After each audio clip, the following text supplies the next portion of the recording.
we are live from separate parts of the country.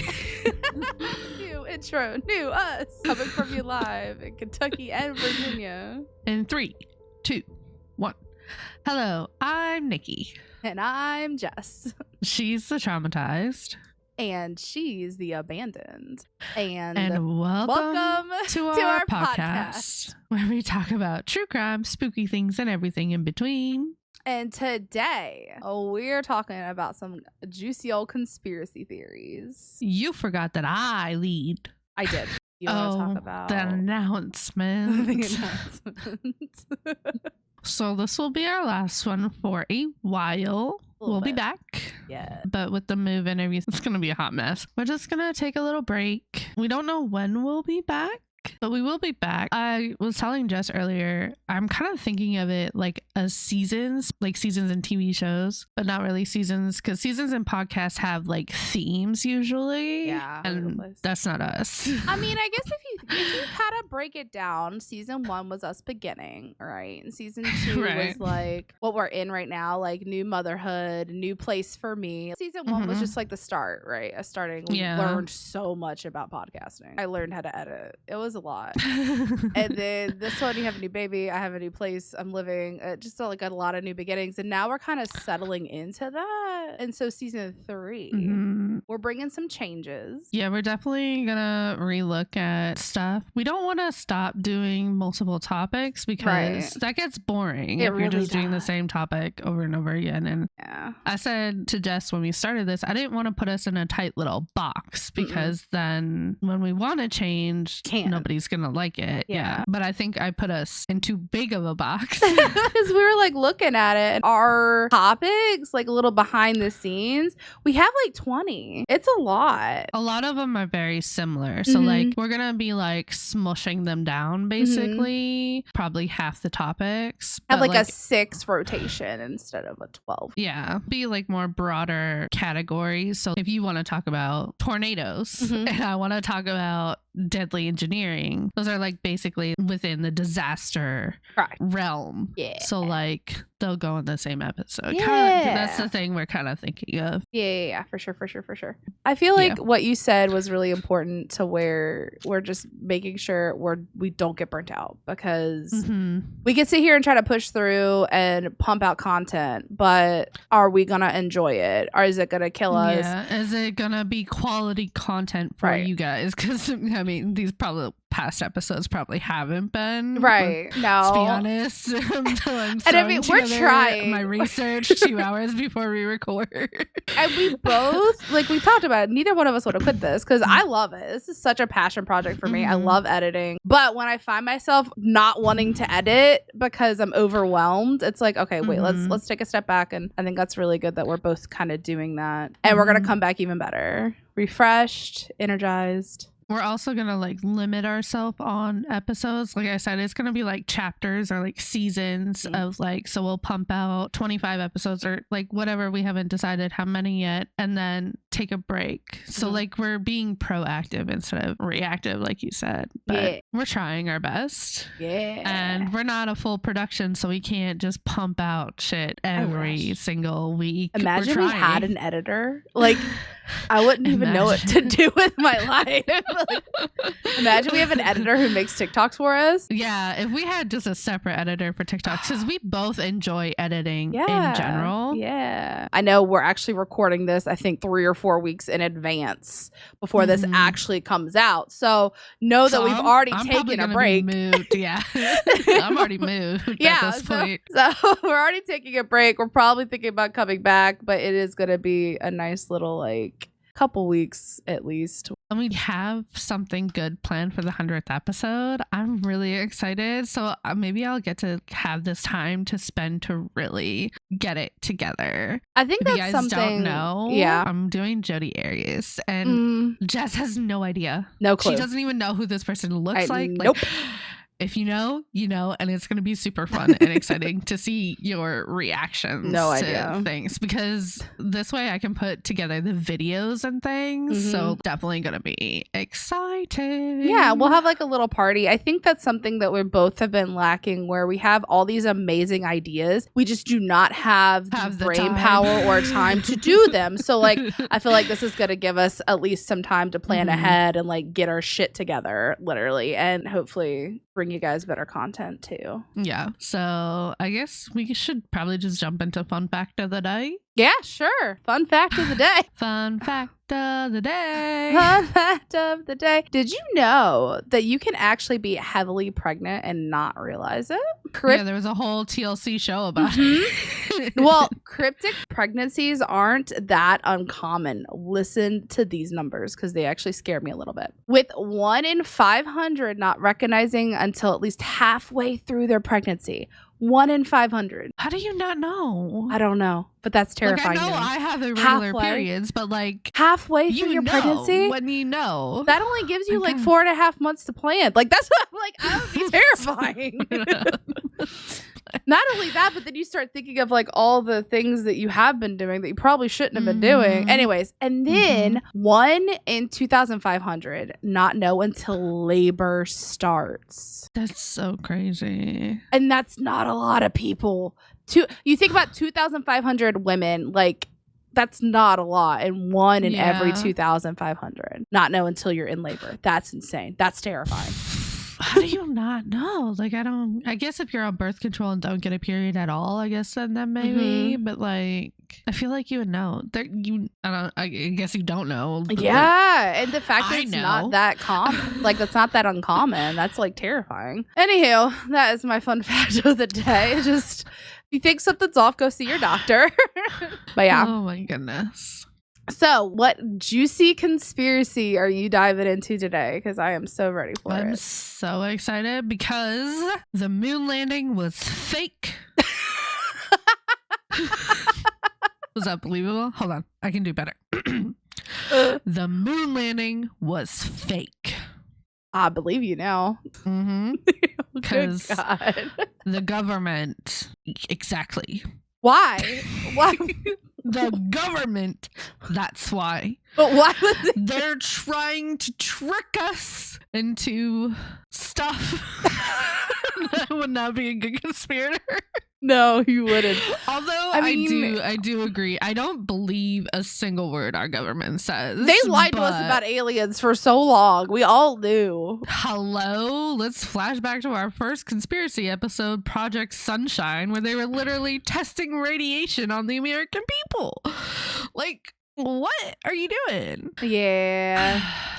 I just don't see the point of faking a moon landing, but I'm so ready to hear what you're going to tell me. Because it was a race. We got to be better than everybody else. You know what I mean? We got to get to the moon first. How do we get to the moon first? We fake it, and they'll never know. They'll never know. I'm so ready for this. Know. Okay, I'm ready. All right. Blow my mind. The 1960s was an intensely turbulent decade, both domestically and internationally for the United States. In the midst of what was supposed to be a golden age for America, the Cold War perpetuated the Great Space Race, which brought man to the moon. Or did it? Dun, dun, dun. Dun, dun, dun. All right, so I'm going to give a little bit of backstory first. I'm ready. Basically, all the Apollo missions were moon missions. There were to be 20 of them, but they canceled the last 3. Apollo 11 was launched on July 16th, 1969 at 8:32 a.m. Central Daylight Time with the goal of performing the first human landing on the moon. Okay. Commander Neil Armstrong, Command Module Pilot Michael Collins, and Lunar Module Pilot Edwin Buzz Aldrin entered lunar orbit on the afternoon of July 19th. So they launched the 16th, they get into lunar orbit the 19th. Okay. The following day, Armstrong and Aldrin begin their descent to the lunar surface in the lunar module Eagle. The planned landing site in the Sea of Tranquility was selected as a flat, safe location and had been surveyed by Apollo 10 at an elevation of 10 miles above the moon. There were some issues. They were off course. So Armstrong took manual control and flew to a safe landing spot beyond the crater. At 3:17 p.m. Central Time, he announced that they're safe landing. Houston, Tranquility Base, the Eagle has landed. Oh. At 9:56 p.m. Central Time, Armstrong set foot on the lunar surface and said the famous quote, "That's one small step for man, one giant leap for mankind." Aldrin followed a short while later. The duration of this first ever moonwalk was limited to just 2 hours and 31 minutes, and the crew remained within 60 meters of the Eagle. Okay. They also performed ceremonial duties, including setting up a United States flag, unveiling a commemorative plaque on the lunar module, and having a brief conversation with the president, Richard Nixon. Oh, okay. They also did a bunch of sciencey stuff, but that's boring. Skip. That's not what we're here for. Because it was all fake. Right. After just 21.6 hours on the moon, Eagle's ascent stage returned to lunar orbit and rejoined the Columbia. Altogether, Apollo 11 spent 2.5 days in lunar orbit, circling the moon 31 times. The crew returned safely to Earth on July 24th, landing in the Pacific Ocean southwest of Hawaii after a flight of 8 days and 3 hours. Okay. Which also, I didn't know that they had spent like 2 days on the moon. Yeah. Or like a day on the moon. I didn't either. I thought they like stepped off, grabbed some stuff, stepped back on, and went bye-bye. Out. Also, fun fact, Jess, your fun fact about the moon landing? Yeah. Well, I found a fun fact, and I was like, you kind of knew what she was doing, and I was like, I don't want to like step on toes here. But another fun fact of the day is that the moon landing wasn't necessarily faked, or was it? We're figuring that out. But quarantine that they made the astronauts do when they got back was absolutely not necessary. 100%. It wasn't necessary. It which wasn't means necessary. They didn't go to space. No, it means that they didn't experience anything in space to make them quarantine. Or did they? Or did they? That's not what we're talking. We're not talking about alien. Sorry. Contact. We're talking about they faked it, so they weren't there to make the alien contact. Oh, right. Okay. Sorry. Other conspiracy theory. Moving on. All right, let's get into the evidence. Right? I'm ready. Let's get into the evidence. So, I'm ready. The first evidence I have to support my claim that they faked the moon landing. Oh, okay. The shadows. You can't laugh. I'm being serious. Oh, yes. The shadows. You make such a valid point. This is the 65-foot siren head all over again. Oh no, the shadows. I see exactly what point you were trying to make. During the moon landing, there were many photos and videos taken, which we'll get to later. Okay. One photo seems odd. There's a picture of the shadows of Neil Armstrong and an object, and they are not parallel. If they were truly on the moon and the sun was the only light source for the shadows, they would be parallel, correct? Meaning that there's more than one light source. Perhaps stage lights? Or hear me out. Now, has me questioning how shadows work. Okay. If there was one light source hitting two objects next to each other, they would be parallel shadows. In the picture, they're like this. They're like they got angles that should not be matching up. Okay. Like one's hitting like from the left side and one's hitting from the right side. Okay. Next point of evidence. Okay. The radiation field surrounding the Earth. Okay. it is impossible to get past the radiation. The Van Allen belts are regions of charged particles surrounding the Earth, pinned in place by the planet's magnetic field. The region extends from 1,000 to 60,000 kilometers above the planet's surface, though this can fluctuate with solar wind changes and space stuff. Radiation is so intense in the region that it can cause problems for satellites as they pass through. So if it damages satellites, how could it be remotely possible for humans to pass through without being irradiated? It damages satellites. I mean, imagine we make something stronger than the satellite. Next piece of evidence. Bullying right through. I like it. The stars. That's not what I thought you were going to go with. Where are they? They're in space. Where are the stars? You know, if they were faking it, you'd think they'd at least put stars up. I mean, that's just lazy. But if the astronauts were truly on the moon, shouldn't there be stars in these pictures, right? No. Especially since there's no atmosphere to distort the image. There's no clouds to interrupt this glorious view of the star. And of course, back then there was no Photoshop. No. So they couldn't just add the stars in. They could have been just like, screw it. They'll never know. They're stupid Americans. I need people to take a photo class, because if you then focused on the horizon and not the really bright white astronaut, you might be able to see the stars in the background. But because the focal point is the bright white, everything else is going to be dull compared to that. My next piece of evidence. Okay. The flag. Oh, good God. I have heard this one. Buzz Aldrin saluting the proudly waving American flag on the moon remains one of the most iconic images of the Apollo 11 mission. A declaration of U.S. supremacy over space race rivals, the Soviet Union. Right. But how is the flag waving in the wind? Yeah. Because there is no atmosphere on the moon. There is no wind, therefore certified faked. Or I think I've seen this one. Didn't they actually have the flag standing up so that you could clearly see? Like, I think the flag was stiff so that you could see it. I think. I don't know. It's fake. Okay. Next piece of evidence. There's a lot. Maybe we should start believing this. The camera. In one of the pictures of the moon landing, you can see Armstrong clearly reflected in Aldrin's visor. Where's his camera? I don't see him holding a camera. Therefore, there must be someone else holding the camera and taking the pictures. An alien? I think not. Someone else. A crew member in the audience. Whatever. Next piece of evidence. What's your question?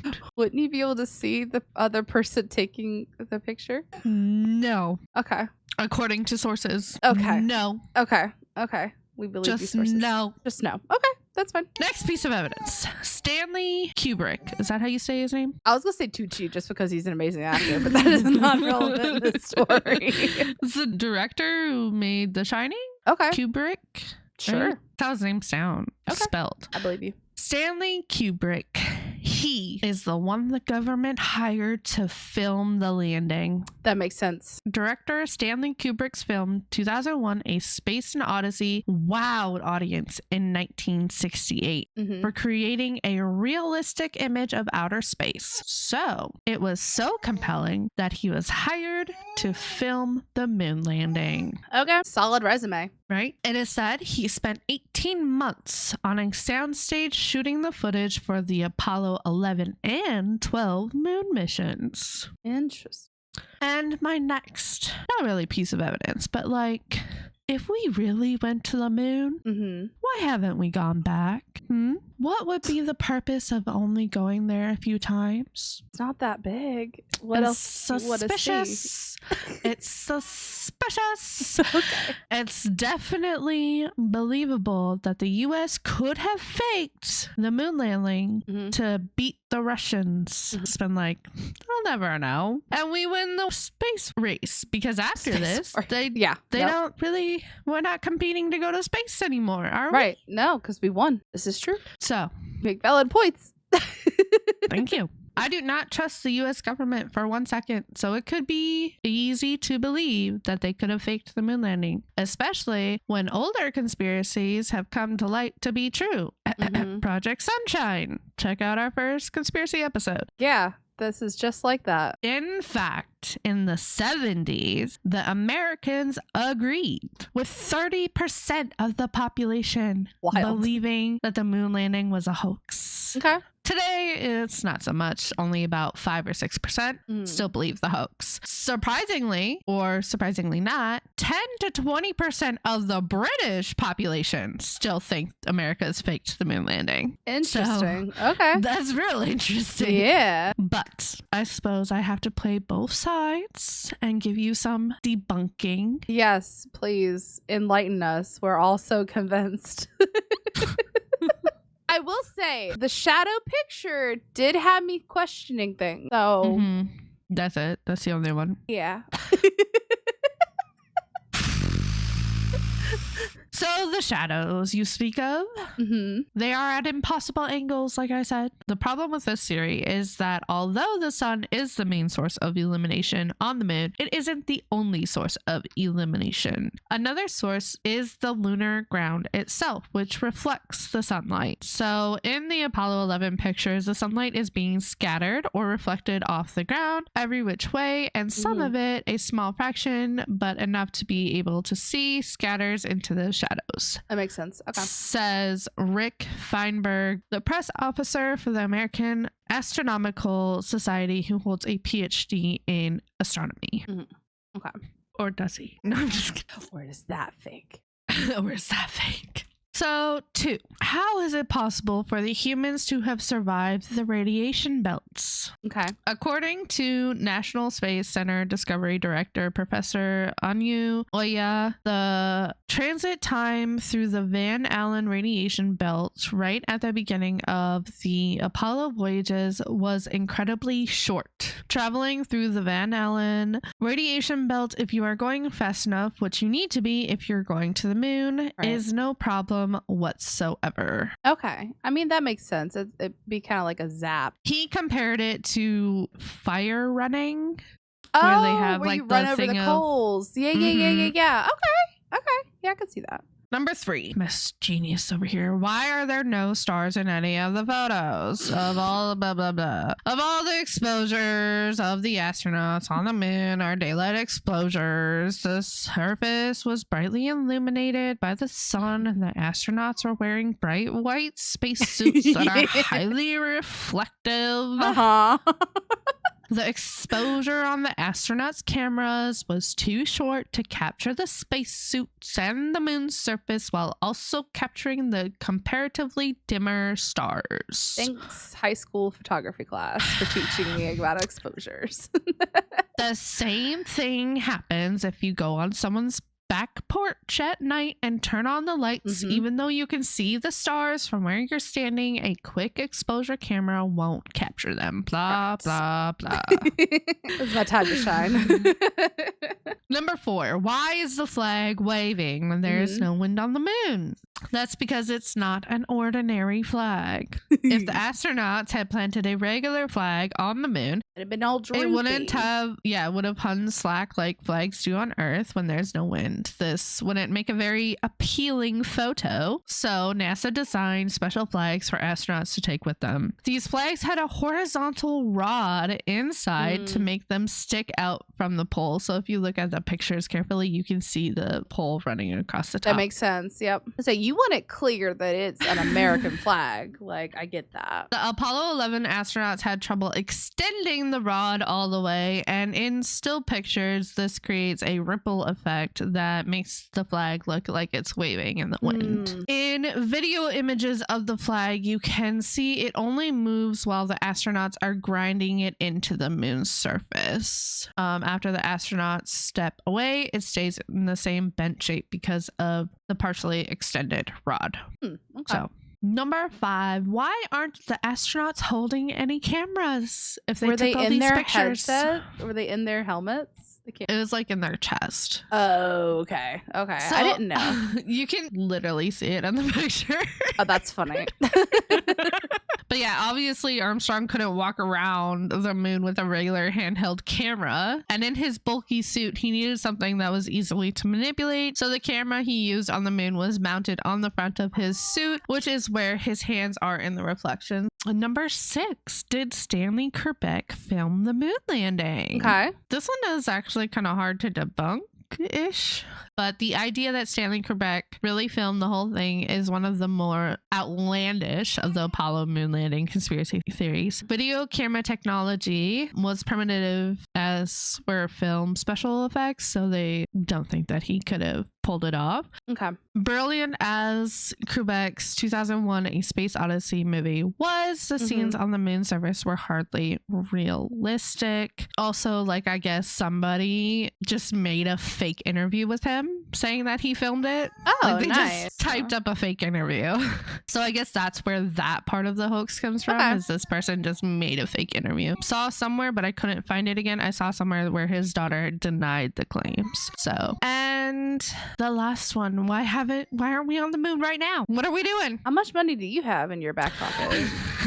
I don't have enough money to fucking travel, like, to see you. Like, I don't have enough money to travel to the gas station and back. You want to go to the moon? Okay. So Apollo 17, the last Apollo mission to land astronauts on the moon, which, by the way, 12 human beings stepped foot on the moon, not just the first 3 in Apollo 11. I did not know that. I didn't either. So the last mission took place in 1972. Since then, humans have never returned. Maybe that's because they never went to the moon in the first place. Dun, dun, dun. Dun, dun, dun. Apollo 17 wasn't meant to be the end of the story, of course. Throughout the 1970s, there were ambitions to establish a permanent lunar base before turning to the next major space exploration challenge, Mars, where girls go to get candy bars, boys go to Jupiter to get stupider. Yeah. Right? Is that how it goes? Sure. Yeah. Girls go to Mars to get candy bars. Something Jupiter, like that, right? Yeah, something like that. It was a long time ago. The main reason for this was money, obviously. Right. The cost of getting to the moon was, ironically, astronomical. Right. Oh, I see what she did there. Whilst the US government was willing to put a lot of money into the Apollo missions when it was helpful to the space race, research and technological development were not viewed as priority. Like, what do we get out of going to the moon other than just being on the moon? We beat the Russians. Check. Let's do something else now. Yeah. But with all that being said, it is just their word. Yeah. And do we trust the government? It's just their word. Do we trust them? So, with all the information I've provided for you today, which do you believe? Are you part of that 5% that believe that man never stepped on the moon? Did her convincing arguments change your mind? They were very convincing. I feel like I definitely acted like a conspirator when you tried poking holes and I was like, next piece of evidence. 100%. No, it's like, wait. Some people still believe the earth is flat, so. I wouldn't put it past them. Let's just put it that way. Like, yeah, I wouldn't put it past them. I wouldn't either. I don't think they did, just to be clear. But they've lied about dumber things. I'm up in the air. Yeah, for sure. They could have gone to like a volcano, grabbed a rock, and been, oh, that looks like a moon rock. Let's use that. Yeah, moonstone is actually not moonstone. It's, I don't know. Well, moonstone isn't moonstone. What is moonstone? It's just a rock in the earth, isn't it? I don't know. It's not actual moonstone. Is moonstone from the moon? Probably not, no. I mean, according to Hindu mythology, moonstone is made of solidified moon beams. There's that. Anywho, let us know what you guys think in the comments. If you are a conspirator, we do not judge here. We do not conspiracy judge or kink shame judge. We don't judge. Hey, convince me. Yeah. I'm halfway there on the moon landing. I'm halfway there. Yeah. You just gotta push her over the edge. Like, give us some. Just give me that one solid evidence that proves it, and I'm there. Yeah. Also, I apologize to all the actual astronauts that did step foot on the moon. I am not hindering your achievements at all. You're amazing. Okay, thank you. Bye. Moving on. Because there's like, they're mad. They're like, we went there. And I'm like, we did the thing. We risked our lives. And now I'd be pissed too. People are like, you didn't go to the moon. And be like, yes, I did. I was there. Here's the proof. You know, there is actual photo evidence. Nope, those photos are fake. Yeah, I get it. Fake. Okay. Are you ready for my conspiracy theory? I'm so ready. No, you have no idea. I think you told me. Okay, cool. I tried to convince her to do flat Earth. And like, had I not already gotten my claws into this, I would have been convinced, because I wanted to do the super volcano under Yellowstone, which is actually a thing, but the conspiracy is that it's going to explode again, but there was just a lot of conflicting data. But anyway, okay, so are you ready for mine? Totally ready. I'm going to be talking about the curse of Flight 191. I don't think I've ever heard of this. Flight 191. Is this like a missing flight or something? No. Okay. We're going to break it down. We're going to do a little quick intro. Okay. So what is in a flight number? Basically, flight numbers are assigned based on one of two factors: the route of the flight, such as either if it's a short haul or a long haul, or based on the operator of the flight. For example, American Eagle, operated by Republic Airways. That's kind of how you break down like what is a flight number. Okay. When the worst happens and a flight is involved in an accident, the airline will often retire that flight number from their system because, you know, bad luck. Bad luck. Right. Okay. Right. However, there is one slightly ominous flight number that appears to have a higher than normal amount of crashes. And that flight number is Flight 191. Oh, that's creepy. There are 4 commercial flights with that flight number that have crashed, as well as one flight that had an onboard incident resulting in a diversion. What? Yeah. So we're going to go into them. But the stigma of Flight 191 has led many airlines to not schedule Flight 191. Most like hotels don't do like a floor 13. Right. So most flights, you will not be on a Flight 191 because of this stigma. Like, it's gotten a lot of attention. So are we talking about like, not the plane number, we're talking about like flights? So like starting the day off, this flight is 101, next flight 102, 103. Yeah. Or they don't number them like that. They usually, like I mentioned, they usually will number them based on like the route, or there's a lot of stuff that goes into it. It's usually based in like with the where they're leaving and then what company they're with. They'll like number. What's wrong with like 1, 2, 3, 4, 5, 6, 7, 8, 9, 10? Why is it complicated? I don't know. Why is anything complicated in life, truly? It's just, there's too many things out there. Okay. So starting off, the first flight, 191 in Puerto Rico. Is this the first one ever or the first one that crashed? That crashed. Okay. So the curse of Flight 191 began in Puerto Rico in 1972. Pranair was the flag carrier for Puerto Rico and operated numerous flights around the island and beyond. Now, on the night of June 24th, 1972, a Pranair was operating Flight 191 between Luis Munoz Marin International Airport in San Juan and Mercedita Airport in Ponce on south end of the island. Due to the flight's poor punctuality, the control tower at Mercedita was closed, and the pilots had to declare their intentions on the uncontrolled frequency. Wait, so their air traffic control just goes home at night? Peace. Yeah. I feel like that's an issue that shouldn't be fixed. Hopefully it is by now. Yeah, no, for sure. This happened in the 70s. Yeah. Absolutely. As the airplane was approaching the airport, the pilots believed they saw an airport vehicle on the runway. So the pilots then executed a missed approach and ended up stalling the aircraft above the runway. The flight proceeded to drop and suddenly crash. Of the 20 people on board, 5 were killed, including 2 crew members. The NTSB initially ruled that the presence of an unauthorized vehicle on the runway caused the pilots to go around and stall. However, 3 years after the accident, the NTSB reopened the investigation when it was revealed the person believed to be the driver of the vehicle had left the airport 15 minutes before the crash. So the investigation... Ghost car?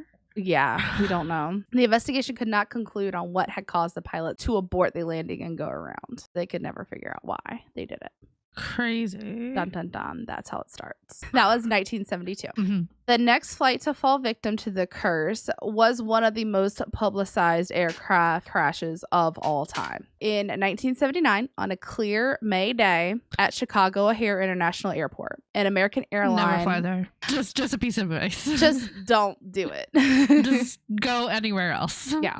An American Airlines Douglas DC-10 pushed back from gate K5.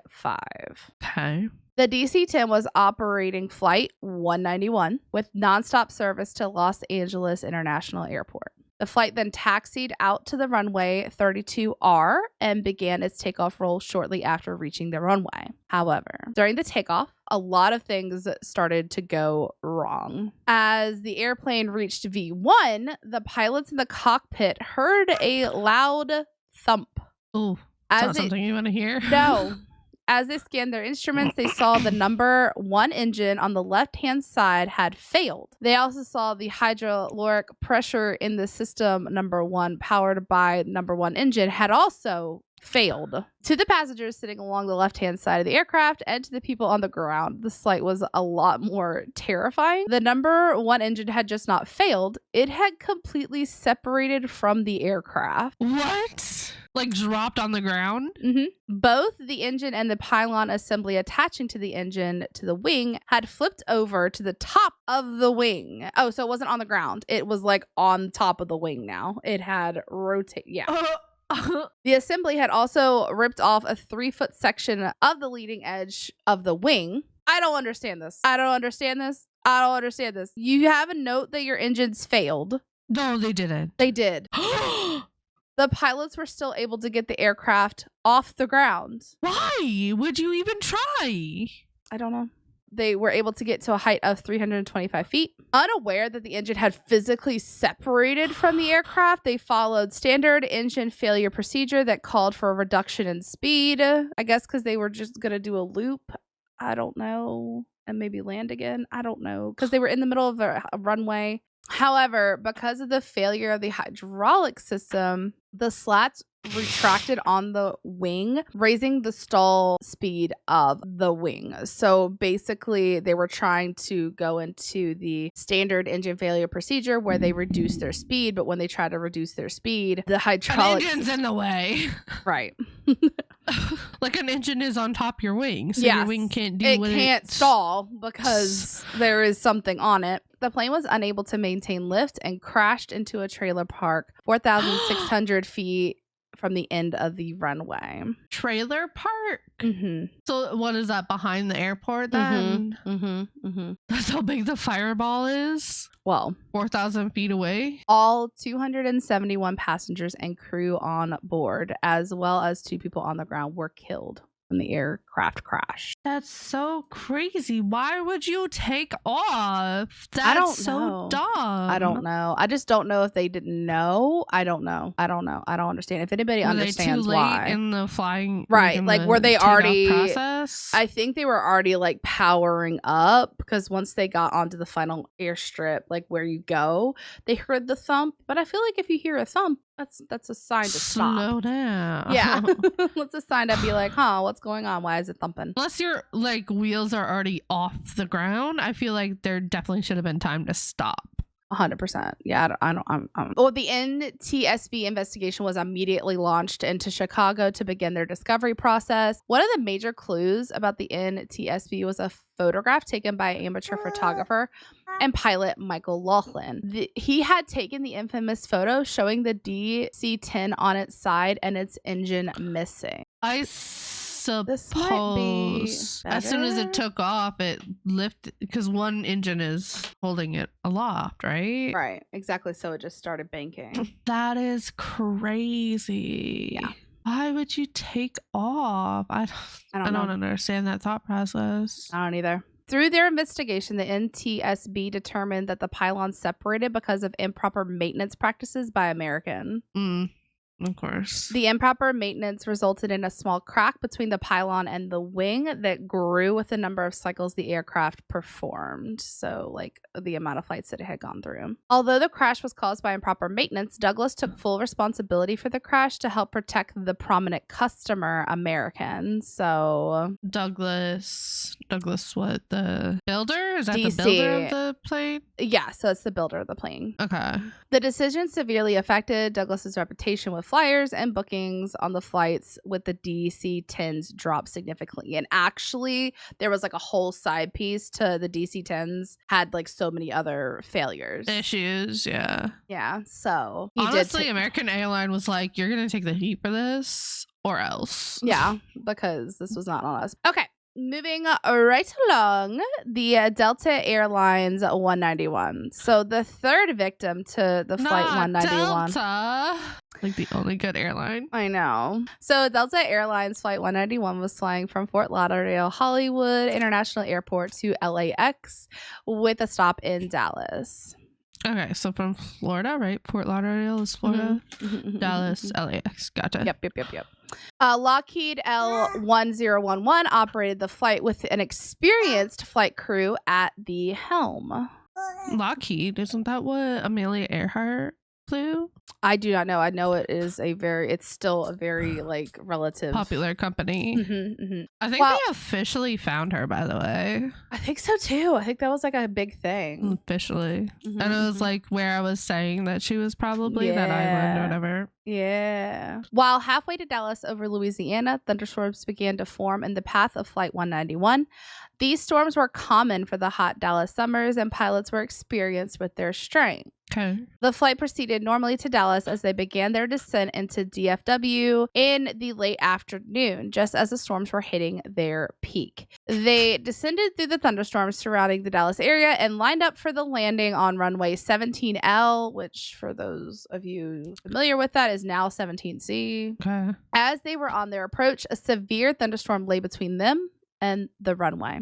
As the flight entered the storm, they experienced what's called a microburst. A microburst is a weather phenomenon that causes an increase in headwind, slowing an aircraft down, and severe downdraft, which pushes the aircraft towards the ground, and then a severe tailwind, pushing the aircraft forward. So at the same time, so it's slow down, push down, speed up. Yeah. So it's literally like a pilot's worst nightmare. This caused the L1011 hit the ground in a field short of the runway and bounced back up into the air. It then crossed a Texas highway at the end of the runway where an engine hit a car, killing its sole occupant. The aircraft then bounced back into the air again before veering out of control into water tanks on the airport's perimeter. So it literally bounced off the ground. That's crazy. It was at this time the tail section spun off and ended up in the grass next to the runway. The entire forward section of the aircraft from row 34 to the nose was destroyed in the collision. In total, 137 people out of the 163 on board died in this tragedy.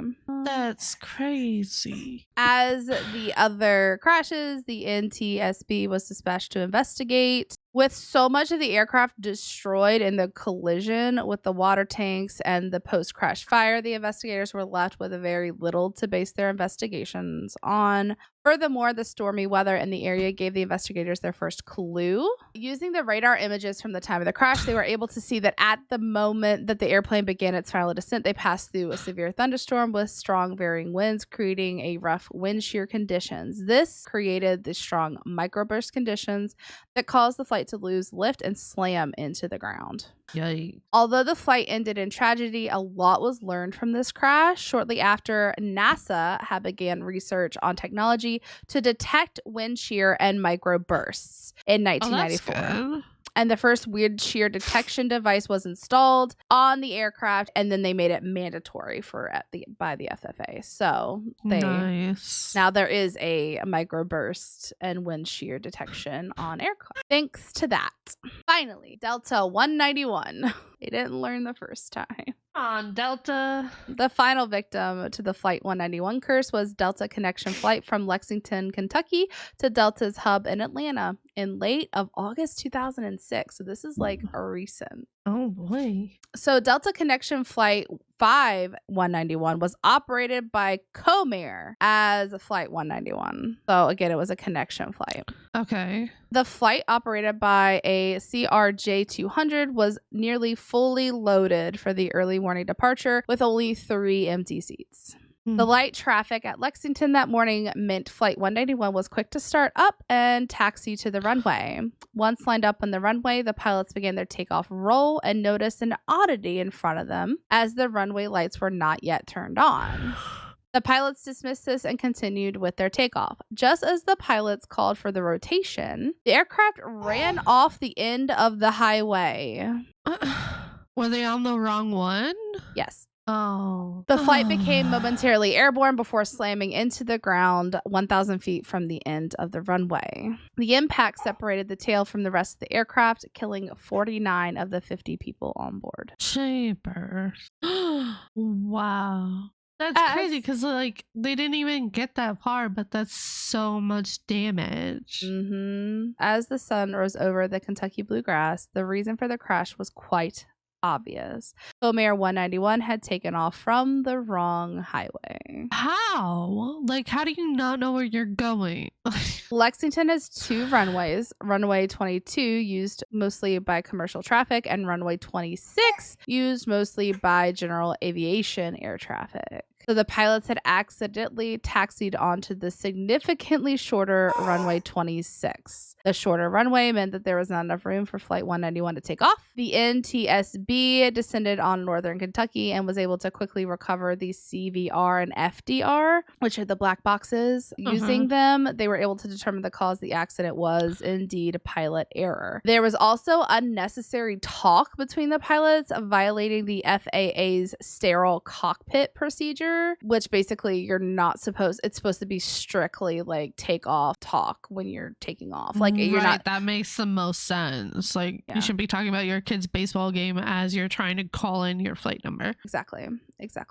Secondary blame was placed on the FAA for only having one air traffic controller on duty at the time, as well as Lexington Airport for having poor signage and runway marking. The only survivor, the first officer, was left with severe injuries, including losing a leg and being bound to a wheelchair for the rest of his life.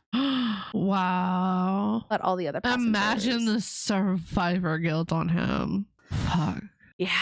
So throughout history, go ahead. So I would like to point out that 50% of this is human error. Yes, 100%. But like, does it have to do with the unlucky number? I mean, throughout history, many cultures have had unlucky numbers. Like we had mentioned, the hotels, floor 13, I mean, always unlucky. For aviation industry, it appears the unlucky number is 191. So the amount of accidents with this specified flight number is unprecedented. It caused most airlines to retire the flight number from use. Just a quick peek into all the different companies. Out of all the major U.S. carriers, only United and Spirit continue to use that flight number. So okay, so I'm never flying United or Spirit. I love flying United. United is I love United. I'll just never fly Flight 191. I legacy like Delta better. I do. Delta is really good. Maybe I haven't. I don't know. I can't remember. But the legacy of Flight 191 still remains. The numerous crashes have led to changes and innovations in the industry that has indeed made flying increasingly safer. So we have learned from the mistakes. It's just still very ominous. Like we had mentioned before, because we had talked about a plane crash. They don't happen often. So the fact that 4 of these plane crashes that don't happen very often all had the same flight number, that's creepy. So what do you guys think? Is it a coinkydink or is it a curse? Well, let us know. But yeah, so that's it for this episode. If you enjoy the podcast, don't forget to follow us, leave a comment. If you're watching on YouTube, hi, like and subscribe. Do it.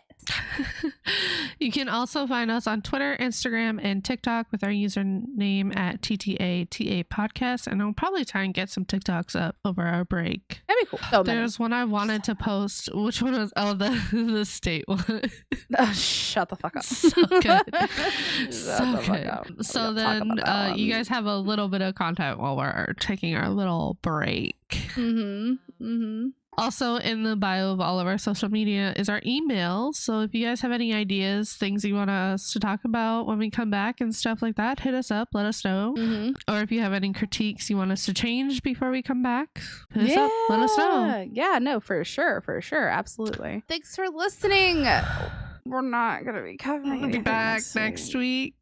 We'll miss you guys. And like I said, guys, our email is still going to be up. So if you have any well wishes for Nikki's move or any suggestions, like she said, any critiques or what you would like to see, if there's a topic idea you really want us to kind of dive into, let us know. We may do it. We may not, but we may.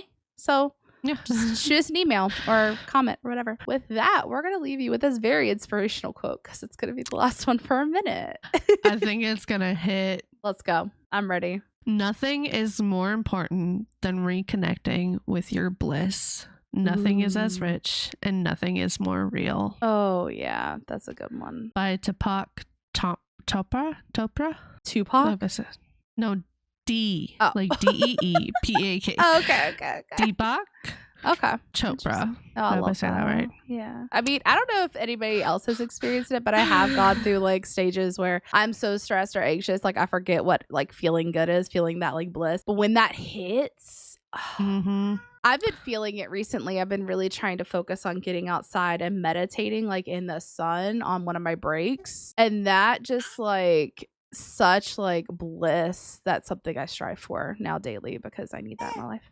Yep. All right. Well, thanks for listening again, guys. Until next time. Bye. Bye. I miss you. We'll be back.